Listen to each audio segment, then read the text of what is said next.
Hai teman-teman, sudah siap belajar? Kita mulai yuk! Guys, coba deh bayangin kalau semua ular di bumi ini mengalami kepunahan. Apa yang akan terjadi? Salah satunya tentu tikus yang menjadi makanan ular akan bertambah banyak dan tidak terkendali jumlahnya. Akibatnya apa? Petani akan dirugikan karena tikus adalah hama pertanian yang sering memakan dan merusak padi. Jika petani merugi, kita pun akan terkena imbasnya, yakni beras yang menjadi makanan pokok sehari-hari menjadi langka dan akan mahal harganya. Wah, jadi adanya ular dalam suatu tatanan ekosistem ternyata berperan penting dalam mengendalikan jumlah tikus. Jika ular mengendalikan jumlah tikus dalam suatu ekosistem, ternyata ada loh virus yang bisa mengendalikan jumlah bakteri. Karena virus ini memiliki inang berupa bakteri. Virus ini bernama bakteriofag.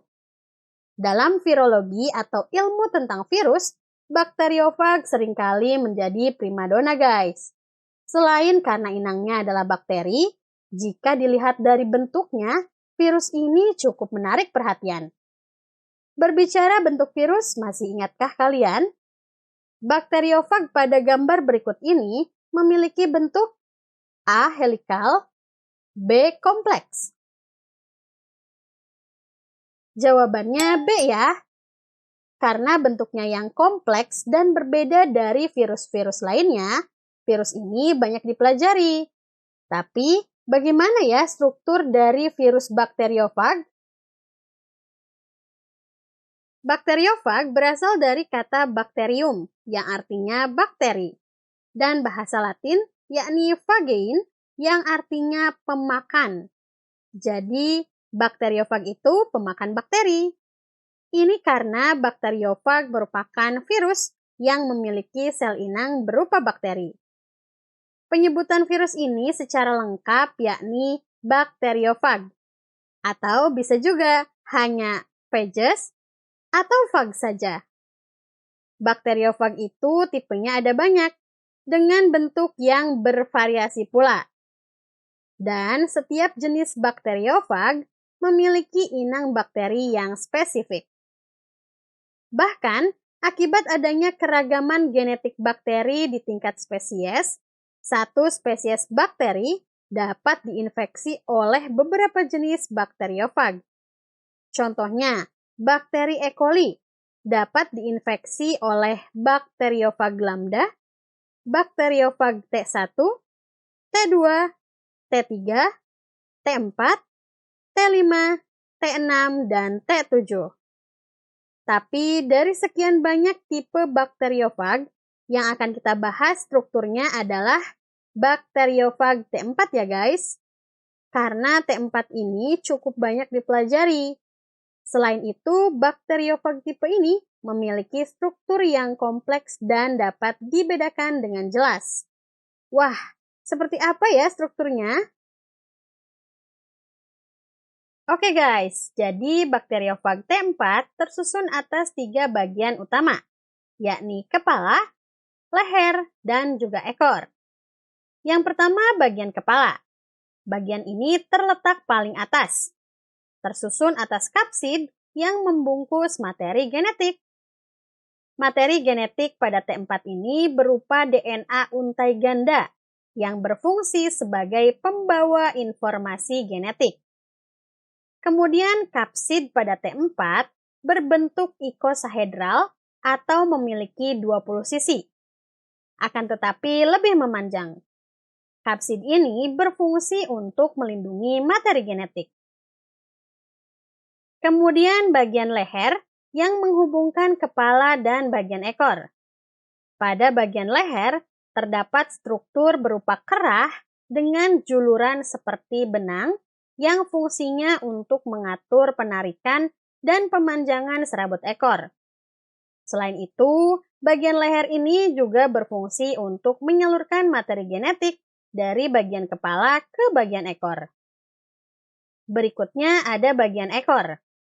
Ekor virus bakteriofag T4 tersusun atas beberapa struktur yang cukup kompleks, yaitu tabung ekor yang diselubungi oleh selubung ekor, lempeng dasar yang berbentuk heksagonal, dan serabut ekor. Pertama, bagian selubung dan tabung ekor. Bagian selubung memiliki struktur heliks atau mengulir dan menyelubungi tabung ekor.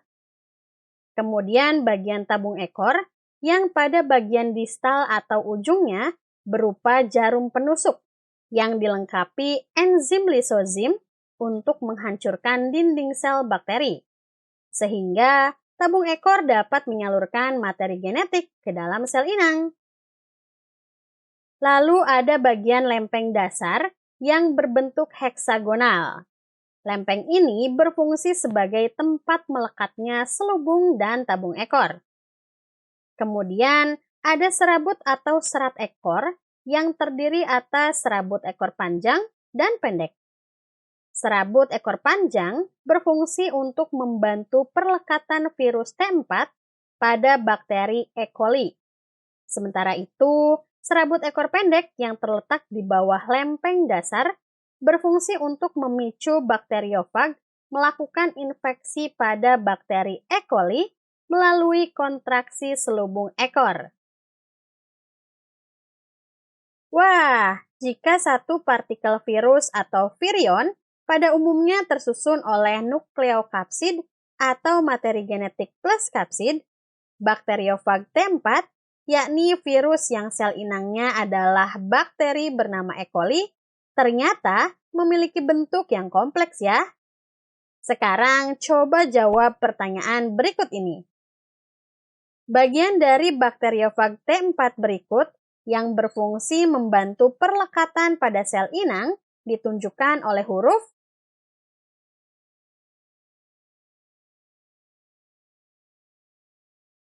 Jawabannya B ya. Oke, jadi bakteriofag T4 adalah contoh virus dengan bentuk kompleks yang terdiri atas struktur berupa bagian kepala, leher, dan ekor. Bagian kepala tersusun atas materi genetik yang dilindungi kapsid berbentuk ikosahedral. Kemudian bagian leher yang menghubungkan bagian kepala dan ekor. Lalu bagian ekor yang tersusun atas selubung dan tabung ekor, lempeng dasar, serta serabut ekor. Sekarang sudah semakin mengenal nih struktur dari virus, dari yang dasar hingga yang kompleks. Supaya lebih mudah memahaminya, kita review kembali yuk struktur virus di video berikutnya ya. Semangat belajarnya! Dadah!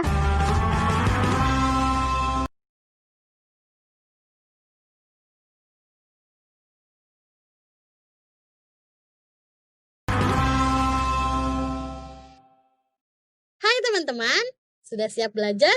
Kita mulai yuk!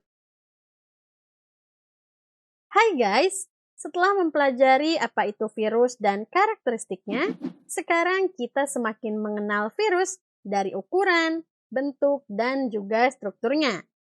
Ternyata, virus yang jumlahnya mencapai 10 pangkat 31 memiliki ukuran, bentuk, dan struktur yang berbeda-beda ya guys.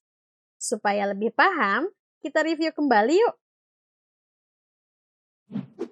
Pertama, kita sudah belajar tentang ukuran virus nih. Di sini kita jadi tahu variasi ukuran virus dan juga metode untuk menentukan ukuran pada virus ya. Oke, dari ukurannya virus itu bervariasi, yakni kisaran 20 nanometer seperti parvovirus hingga 300 nanometer seperti TMV. Namun ada juga yang ukurannya mencapai 500 nanometer, yakni mimivirus. Bahkan sampai 1500 nanometer, yaitu fitovirus. Kemudian untuk metode penentuan ukuran virus terdiri atas beberapa macam. Di antaranya adalah mengamati langsung dengan mikroskop elektron, metode ultrafiltrasi, dan metode perbandingan. Selain ukurannya yang bervariasi, bentuk virus juga bervariasi. Dan secara umum, virus memiliki 3 bentuk, yakni helikal, polihedral, dan kompleks. Helikal, yakni berbentuk heliks atau ulir menyamping. Contohnya TMV. Lalu polihedral, bentuk virus yang strukturnya memiliki banyak sisi. Jika mencapai 20 sisi disebut icosahedral. Beberapa virus terlihat berbentuk membulat atau spherical, namun jika dilihat lebih dekat lagi, bentuknya polihedral. Contoh virus dengan bentuk polihedral adalah virus polio, adenovirus, serta rhinovirus. Dan terakhir, ada bentuk kompleks. Virus dengan bentuk ini memiliki struktur yang lebih kompleks daripada bentuk sebelumnya. Bahkan, beberapa ada yang punya struktur kombinasi antara polihedral dan juga helikal. Contohnya bakteriofag T4. Setelah mengenal ukuran dan bentuk virus, selanjutnya kita pahami strukturnya. Jadi, virus itu tersusun oleh kapsid, materi genetik, dan beberapa virus ada yang memiliki envelope. Kapsid tersusun atas unit-unit protein bernama kapsomer yang jumlahnya berbeda-beda di setiap virusnya. Fungsi kapsid adalah melindungi materi genetik virus serta memberi bentuk pada virus. Sementara itu, untuk materi genetik virus berupa DNA saja atau RNA saja, dengan bentuk linier ataupun sirkuler, dan dengan rantai tunggal maupun ganda. Fungsi materi genetik adalah sebagai pembawa informasi genetik virus untuk diwariskan pada partikel-partikel virus baru. Contoh virus DNA diantaranya adalah adenovirus, bakulovirus, parvovirus, herpes virus, bakteriofag M13, dan bakteriofag T4. Sementara itu, virus RNA contohnya seperti TMV, hepatitis, dan reovirus. Nah, gabungan dari kapsid dan materi genetik disebut dengan nukleokapsid. Struktur berikutnya adalah envelope yang hanya terdapat pada beberapa virus, terutama yang inangnya adalah sel hewan. Envelope berfungsi untuk melindungi virus dari pertahanan sel inang. Envelope tersusun oleh lipid bilayer dan protein. Lipid bilayer diperoleh dari membran pada sel inang, sementara itu proteinnya berasal dari virus. Dan salah satunya berupa glikoprotein yang berfungsi untuk mengenali dan melekat pada sel inang. Partikel virus atau virion yang tersusun oleh nukleokapsid yang diselubungi envelope disebut dengan virus berenvelope. Contohnya adalah HIV, virus dengue, virus influenza, serta virus corona. Sementara itu, virion yang nukleokapsidnya tidak berenvelope disebut dengan virus telanjang. Contohnya adalah TMV, adenovirus, parvovirus, bakteriofag T4, papillomavirus, poliovirus, dan reovirus. Salah satu contoh virus telanjang tadi adalah bakteriofag T4. Tapi meskipun tidak berenvelope, virus ini memiliki bentuk kompleks loh. Seperti apa ya strukturnya? Struktur bakteriofag T4 tersusun atas 3 bagian, yaitu kepala, leher, dan ekor. Kepala tersusun atas materi genetik berupa DNA untai ganda pada bakteriofag T4 ini. Dan materi genetik dilindungi oleh kapsid berbentuk icosahedral. Lalu bagian leher sebagai penghubung antara bagian kepala dan ekor, serta menyalurkan materi genetik ke bagian ekor. Bagian leher juga tersusun oleh struktur kerah dengan juluran seperti benang untuk mengatur penarikan dan pemanjangan serabut ekor. Dan terakhir bagian ekor yang tersusun atas tabung ekor yang diselubungi oleh selubung ekor berbentuk helikal, lempeng dasar heksagonal, serta serabut ekor. Bagian selubung memiliki struktur heliks atau mengulir dan menyelubungi tabung ekor. Kemudian bagian tabung ekor yang pada bagian distal atau ujungnya berupa jarum penusuk yang dilengkapi enzim lisozim untuk menghancurkan dinding sel bakteri, sehingga tabung ekor dapat menyalurkan materi genetik ke dalam sel inang. Kemudian lempeng dasar bentuk heksagonal dengan fungsi sebagai tempat melekatnya selubung dan tabung ekor. Lalu, serabut atau serat ekor yang terdiri atas serabut ekor panjang dan pendek. Serabut ekor panjang berfungsi untuk membantu perlekatan virus T4 pada bakteri E. coli. Dan serabut ekor pendek yang berfungsi untuk memicu bakteriofag melakukan infeksi pada bakteri E. coli melalui kontraksi selubung ekor. Nah, sekarang sudah semakin paham dan kenal ya dengan struktur virus dari mulai ukuran, bentuk, serta strukturnya. Oke, coba jawab pertanyaan berikut ini. Kapsid pada virus berikut ini ditunjukkan oleh huruf? Jawabannya C ya. Oke deh, selesai sudah nih pembahasan mengenai struktur dari virus. Nah, dengan menggunakan struktur yang dimilikinya, virus dapat bertindak layaknya bajak laut, guys. Maksudnya, virus membajak kapal. Penasaran kan? Yuk pelajari di journey berikutnya. Semangat terus belajarnya. Dadah!